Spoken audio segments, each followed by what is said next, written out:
Fala galera do oitavo ano, tudo beleza com vocês? Espero que todos estejam bem. Por mais que a gente esteja passando aí por uma crise muito conturbada, nós não vamos parar, certo? Nós vamos continuar com as nossas aulas, utilizando hoje as ferramentas virtuais, tá certo? E espero que seja uma experiência agradável para vocês, como está sendo para mim também, tá? Então nós vamos dar continuidade nas nossas aulas e, de uma maneira especial, fazendo agora uma breve revisão sobre um assunto que nós já vimos com detalhes, né, que é o iluminismo, mas sempre vale a pena a gente poder rever alguns pontos, ok? Para que a gente possa se situar cada vez mais nesse processo histórico que nós estamos vendo, né? Nessa história que vai falar então um pouco ali dos absolutismos, né? Dessa ideia contrária ao absolutismo que vai ser propriamente o iluminismo. Então nós vamos rever justamente esses pontos importantes para que a gente possa então prosseguir com os outros temas que em breve nós vamos estar aprendendo, beleza? Então, o iluminismo. Vamos lá, para a gente justamente situar nesse contexto, a gente vai fazer então essa breve introdução e entender o que realmente o iluminismo falava, né? Qual que era essa ideia, o que quer dizer essa palavra iluminismo, tá certo? Então o iluminismo é um movimento que surge basicamente ali na França, tá? Ele vai se espalhar por outros países da Europa, Inglaterra, Alemanha, tá certo? Mas ele basicamente tinha como proposta o domínio da razão sobre a visão teocêntrica que dominava a Europa desde a Idade Média.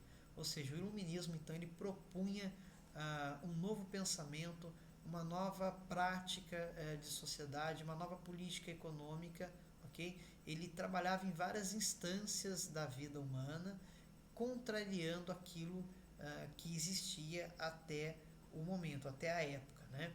Que basicamente era essa sociedade pautada muito por uma ideia de absolutismo, né? Onde nós tínhamos alguns reis ali que governavam tudo, né? Que tinham a autoridade total, e ao mesmo tempo essa sociedade que sofria então essa forte influência da igreja, da religião, né? Então por isso a visão teocêntrica, né? Lembrando ali do teocentrismo, né? E do antropocentrismo, né? Duas práticas que foram então debatidas durante o período renascentista, né? De um lado a figura ali do homem como centro, do outro lado a figura religiosa, né? Quando a gente fala ali de Deus, né? Então o teocentrismo.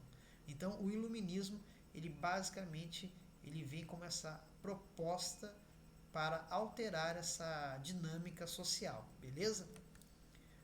Os ideais iluministas, né? Os iluministas eles então eles têm vários ideais, na verdade, eles têm vários pensamentos e mas de uma maneira geral, como nós já estamos falando, eles vão então associar esse novo cenário, esse novo contrato social que eles querem criar, baseando-se muito naquilo que os renascentistas já haviam discutidos há algum tempo antes, né? Então ali entre os séculos XV e XVI, quando a gente vai ter ali o surgimento, né, das práticas científicas, das práticas racionais, né, de entendimento da natureza, do meio, os iluministas eles vão se aprofundar nessas teorias que já foram debatidas durante o Renascimento e vão então procurar colocar em prática ali no século XVIII. E falando de século XVIII, a gente vem então nessa dinâmica de chamá-lo de século das luzes, né? Então, por que de século das luzes, né? Que luzes são essas, né? Esse termo luz está associado a uma ideia de iluminação, uma ideia de novos tempos, né? Novos pensamentos. Então, o iluminismo ele começa ali no século XVII, no final do século XVII, mas ele vai ter o seu apogeu, né? O seu ápice, o seu auge no século XVIII. Então, por isso que o século XVIII vai ser conhecido então como o século das luzes, ok? Bom, qual era a principal crítica então dessa filosofia, dessa política chamada, dessa política filosófica, social, econômica, né, chamada iluminismo. Basicamente, vai estar relacionada à crítica ao absolutismo, ok? Então, vamos relembrar um pouquinho, né, que o absolutismo era aquele sistema político, então, onde a gente tinha um monarca, geralmente, né, um rei, que tinha um poder absoluto, total, ok? Esse poder total, ele tinha uma denominação, né, uma denominação administrativa, né, e social, que era chamado de antigo regime. Então, o iluminismo, ele é uma ideia, né, ele é um pensamento que vai contra essa questão do antigo regime. Todos os filósofos, todos os pensadores iluministas eram contra as práticas do antigo regime, né? Onde nós tínhamos então essa forte influência desses reis absolutos e também influência ali de alguns grupos privilegiados, como a própria nobreza, né? O clero, né? Que era a igreja, tá? E que basicamente detinham ali então todo o controle social, ok? Então os filósofos, esses pensadores iluministas vão ser contra essa questão do absolutismo e consequentemente do antigo regime, ok? Bom, outra crítica dos iluministas era relacionada à prática do mercantilismo. O mercantilismo ele era um conjunto de práticas relacionadas à economia de antes do iluminismo, ok? E só para a gente relembrar como que eram essas práticas. Então nós tínhamos ali alguns grupos que vão ser privilegiados e favorecidos com essa prática econômica. No primeiro momento nós temos as próprias monarquias, né? Então os próprios reis com seus poderes ali absolutos, né? E depois nós vamos ter o grupo da burguesia, da alta burguesia, vamos dizer assim, tá? Que eram aqueles que apoiavam os reis e que lucravam muito com essa prática. O mercantilismo, ele nada mais era do que uma prática que os iluministas viam já como ultrapassada, tá? E uma prática econômica que, como eu falei para vocês, favorecia alguns, enquanto que a grande parte da população que não tinha tantas posses assim acabava por ficar de fora, né, desfavorecida. Porque nós temos ali durante o século XVII, né, entre o final do século XVI e o começo do século XVII, antes mesmo de começar realmente a filosofia, né, e essas discussões já do iluminismo, nós vamos ter as grandes navegações, por exemplo. E durante as grandes navegações, claramente nós notamos que os reis ganhavam, lucravam, assim como os burgueses, assim como a própria igreja, né? Os reis ganhavam terras, poder, súditos. A burguesia, a alta burguesia, ganhava novas rotas comerciais, a possibilidade de ampliar os seus negócios, enquanto que a igreja ganhava então mais fiéis, mais adeptos às suas doutrinas. Então era uma prática vantajosa para grupos privilegiados, para grupos específicos. Além dessa prática também, criar um ciclo vicioso, né? Por exemplo, quando a gente fala aí das grandes navegações, a gente fala dessa ideia de colônia e metrópole, tá? Que nós já vimos inclusive isso em aula, né? Lembram-se lá do pacto colonial, né? Da balança comercial favorável, exportar mais do que importar. Então, essa prática vai estar associada a essa política mercantilista. E os iluministas eram contra tudo isso, tá? Porque eles acreditavam que a economia deveria ser mais aberta, livre, não sofrendo tanto a interferência do Estado como no mercantilismo, beleza? Além do fato também do mercantilismo, ter aquele pensamento de busca de metais preciosos, né? Como a gente já viu lá, o bulionismo, ok? E que necessariamente não era uma prática lucrativa para a maior parte da população. A riqueza se concentrava nas mãos de alguns poucos, tá? Um grande exemplo que nós vamos ter de, vamos dizer assim, que vai dar origem, a gente chama até de embrião, né, ali do iluminismo, vai ser a própria Revolução Inglesa, porque a Revolução Inglesa ela ocorre ali no século XVII, né, na Inglaterra, num contexto em que nós tínhamos ali uma monarquia, um governo um pouco conturbado, né? Uma crise muito grande entre a monarquia e o parlamento, né? A Inglaterra já era uma monarquia absoluta, mas com um traço um pouco mais democrático, vamos dizer assim, porque o poder era compartilhado então com alguns grupos políticos, né? Só que vão ocorrer vários desentendimentos. Nós vamos ter ali a Revolução Puritana, né? Onde então o rei Carlos acaba perdendo essa revolução, né? E ele inclusive vai ser também condenado à morte, e nós vamos ter a implementação de um sistema republicano que não vai dar muito certo, não vai durar muito tempo, né? E depois nós vamos ter a Revolução Gloriosa, que vai ser a restauração da monarquia na Inglaterra, mas, vamos dizer assim, o recado foi dado, né? E qual foi o recado? De que não se poderia governar mais com poderes absolutos ou com poderes centralizados na mão então dos monarcas ou de alguns grupos nobres, né? Ou da alta burguesia que saíam privilegiados. Então, ela vai ser esse primeiro movimento que vai, inclusive, inspirar muitos dos filósofos iluministas. É claro que isso a gente está falando do século XVII. No século XVIII, nós vamos ter várias outras revoluções, revoltas, movimentos. Esses daí sim já com inspiração do iluminismo, né? E das políticas e das filosofias apresentadas pelos pensadores do iluminismo, ok? O despotismo esclarecido. Esse é um ponto interessante quando a gente fala de iluminismo, porque a palavra não combina com o iluminismo, né? Quando a gente fala de despotismo, vem de déspota, né? O que é o déspota? É um cara autoritário, né? Quase que um ditador, né? Mas por que ele é um ditador esclarecido, né? Como assim? Que acaba confundindo um pouco a nossa cabeça, né? Mas vamos entender com calma esse contexto. Então, o déspota esclarecido nada mais é do que alguns líderes políticos ou até mesmo monarcas que viveram ali no século XVIII, que viram esse crescimento dessa filosofia iluminista, só que eles, de alguma maneira ou de outra, aproveitaram algum elemento ou algum pensamento iluminista e implementaram em seus respectivos países, tá?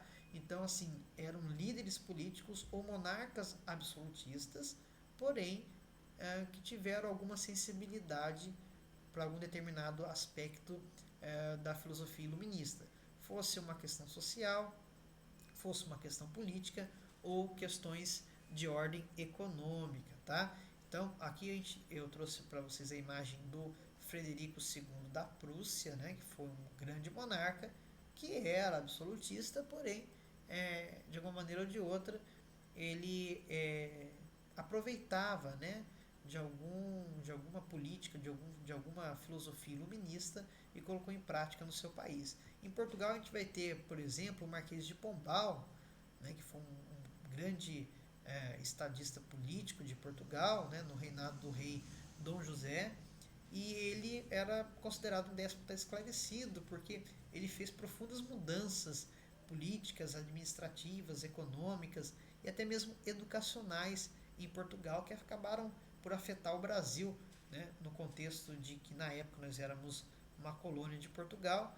Por exemplo, ele vai expulsar do Brasil os jesuítas, né, e assim vai criar um novo sistema de educação, né, não só no Brasil, mas em todas as colônias que pertenciam a Portugal naquela época, no século XVIII. Então ele se aproveitava de alguma maneira ou de outra de alguns elementos dessa filosofia libertária, vamos dizer assim, do iluminismo, apesar de eles não serem tão libertários assim, tá? Bom, dentro dessa questão do iluminismo, né, ele não seria possível se nós não tivéssemos líderes, ou seja, pessoas que de alguma maneira ou de outra influenciaram, né, foram influenciadores nessas novas perspectivas que o iluminismo queria trazer, nesse novo movimento que o iluminismo queria promulgar naquela sociedade ainda enraizada por aqueles elementos do antigo regime, do absolutismo, da interferência religiosa, enfim. E aqui eu trago então para vocês alguns exemplos, tá?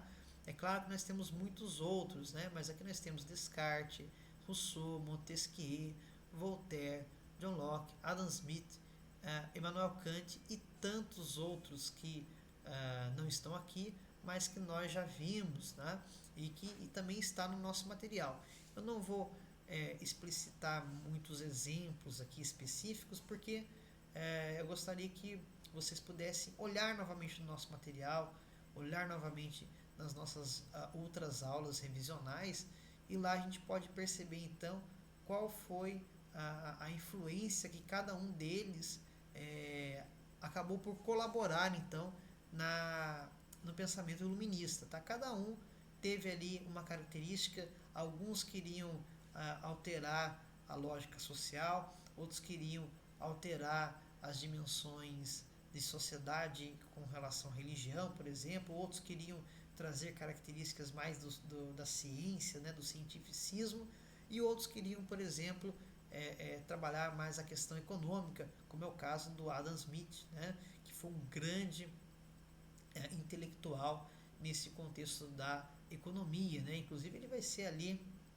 um dos grandes iniciadores da política capitalista que nós temos hoje, né? Que há ali algumas controvérsias em alguns pontos, porém ele vai ser o primeiro, na verdade, né? Um dos primeiros a pensar algumas políticas econômicas de uma maneira bem diferente daquelas então que a sociedade vivia, tá? Então cada um teve sim a sua contribuição.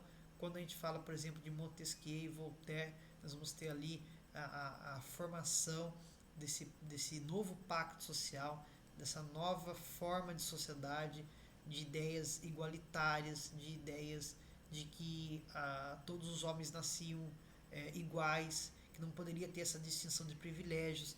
Vale a gente lembrar que a sociedade do antigo regime, pessoal, era uma sociedade de privilégios. Então, justamente, o iluminismo ele vem para quebrar essa questão dos privilégios, tá? Então, antes, o conceito que nós tínhamos de sociedade era uma sociedade hierarquizada. Haviam níveis, né, estamentos, e esses níveis não se alternavam. Lembra-se? Falei muito disso nas nossas aulas. Então, a pessoa nascia numa condição e nela permanecia, ok? Então, esses filósofos iluministas queriam quebrar essa lógica, dizer que todos os homens nasciam iguais, que todos deveriam gozar dos mesmos direitos, tá certo? Então, isso tudo acabou sendo um grande choque que vai causar, obviamente, muitas revoltas, muitas guerras, muitos conflitos que se seguirão ali por todo o final, né, por todo o século XVIII e ao final dele também, né, em grandes movimentos que alteraram então toda a nossa história, tá?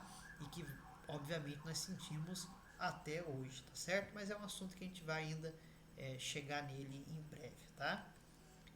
De uma maneira geral, então, como eu falei para vocês, cada um desses filósofos teve a sua contribuição, mas a gente pode sintetizar da seguinte forma, né? Que as principais mudanças que esses filósofos iluministas queriam promover estavam relacionadas a diversas áreas da vida cotidiana, então da vida das pessoas daquela época, tá? Então, por exemplo, na economia nós vamos ter a ideia de liberalismo que os filósofos iluministas vão então pregar, tá? Muito em favor da baixa burguesia, tá? Havia também a alta burguesia, mas da baixa burguesia da época, que queria gerenciar os seus negócios, ter uma maior autonomia na questão do mercado, né? Da economia, e que não podia, porque estava sujeitada ao Estado, ao governo, né? Então eles queriam que o Estado não interferisse na economia. Além disso, no ponto de vista político, né, outro exemplo, os iluministas eles eram majoritariamente contra o absolutismo, ok? Então, contra todo e qualquer poder centralizado na mão desses reis, tá? Desses líderes políticos daquela época, ok? No ponto de vista moral, né, e aí a gente envolve tanto a moral quanto a religião, eles buscavam outras formas de entendimento. Outras formas de entendimento, então, da natureza, da vida humana, outras compreensões que não fossem aquelas, como eu falei no início do vídeo, relacionadas ao teocentrismo, a interferência então ali quase que constante da igreja, né? Das religiões cristãs de uma maneira geral, né? Principalmente da igreja católica naquela época, tá? E além disso, né, já nessa questão religiosa, eles falavam muito do chamado deísmo, né, que é uma espécie de religião natural, ou seja, é uma ideia de entender ali a questão religiosa, mas sem os fanatismos, sem os dogmas, né, sem as imposições que principalmente a Igreja Católica colocava naquela época, tá? Então esses iluministas eles vão sempre bater de frente a todas essas questões que envolviam a sociedade até então, né? Muito ali a sociedade que vivia ainda à sombra do antigo regime, tá? Bom, e de uma maneira geral, tudo isso que a gente falou, de uma maneira ou de outra, está relacionado a essas características gerais do iluminismo. E essas características, pessoal, como eu falei, cada filósofo iluminista tinha um pensamento distinto. Um falava mais da questão econômica, outro da questão social, outro da questão política, enfim. Só que, de uma maneira ou de outra, todos os pensadores, todos os filósofos iluministas convergiam para essas quatro ideias, que eram o racionalismo, o cientificismo, o anti-absolutismo e o anticlericalismo, tá? E elas estão intimamente ligadas, né? O racionalismo a ideia então de cada vez mais explorar a razão como a principal ferramenta para para uma organização dessa nova sociedade, né? Que eles estavam propondo, a ideia de utilizar as ciências, então por isso o cientificismo, a ciência como a grande detentora da sabedoria, né? Então que era necessário ter um conhecimento científico para compreender os fenômenos que haviam na sociedade, né? Fossem naturais, fossem políticos, certo? Anti-absolutismo, eles eram então contra, né, esse poder absoluto, como a gente já falou, e vale lembrar também o seguinte, que eles eram contra esse poder absoluto, mas não necessariamente eles eram contra os reis, tá? Eles eram contra o poder total dos reis. Havia sim alguns grupos que eram já mais de característica republicana, como nós vamos ver depois outros movimentos de origem iluminista que acabaram se tornando movimentos republicanos, tá? Só que na ideia do contexto inicial eles não eram contra os reis, e sim contra as monarquias absolutas. E ali por fim o anticlericalismo, né? Que eram contra então essa imposição, essa autoridade máxima que era inquestionável do clero, dos membros da Igreja Católica, né? Padres, bispos, cardeais, enfim. Eles eram então contra essa doutrinação porque eles acreditavam que essa doutrinação acabava por deixar as pessoas mais ignorantes, vamos dizer assim, né? Então, de uma maneira ou de outra, eles queriam romper essa dependência social que as pessoas tinham, fosse no Estado, na questão do poder absoluto, fosse na igreja, né? Então, como eu falei para vocês, eles queriam promover uma profunda reforma social, né? Criar um novo contrato social e de uma maneira ou de outra eles vão sim ter êxito, mas à custa de muita revolução, vai ter muita guerra, muita confusão, né? Política, social, religiosa, econômica, mas de uma maneira ou de outra eles vão deixar sim um legado importante na história que vai chegar até os nossos dias, né? Como a gente vai ver depois, a própria independência dos Estados Unidos, a própria Revolução Francesa, todos elementos que foram que surgiram a partir das ideias iluministas, ok? É isso, tá? Agora a nossa hora da revisão, essa nossa aula, então ela estava relacionada ao módulo 5, né? Iluminismo, conhecimento e limites ao poder, que eu acho que vale a pena a gente dar uma olhadinha de novo então no nosso material. Não deixe de fazer as atividades que eu propus para vocês aí no nosso plural, tá ok? Dá uma olhadinha de novo, veja com calma, tá? Dúvidas, eu estou à disposição de vocês. Vou deixar aí na descrição depois um link para uma live para aqueles que quiserem, tá certo? E também na próxima semana nós vamos ter então o nosso plantão de dúvidas, tá? Então alguma dúvida específica com relação a algum exercício, alguma atividade, vou estar à disposição de vocês, beleza, galerinha? O mais importante diante de tudo isso é que a gente não deixe de estudar, não deixe de buscar cada vez mais o conhecimento, tá? Então, por mais que nós não estejamos presentes fisicamente, vamos estar presentes aqui, né, usando essas ferramentas virtuais para que a gente nunca pare de estudar, para que o conhecimento seja então constante, seja a época que for, tá certo? Muito obrigado, estou à disposição de vocês como sempre, tá certo? Lembre-se sempre que o tempo na história não para, tá certo? Vejo vocês então na nossa próxima aula e aqueles que tiverem dúvidas, estou à disposição, a gente pode bater um papo aí pessoalmente, ok? Pessoalmente aqui pelas mídias, tá? Pelas redes aqui virtuais, beleza? Um grande abraço para vocês, fui, tchau, tchau.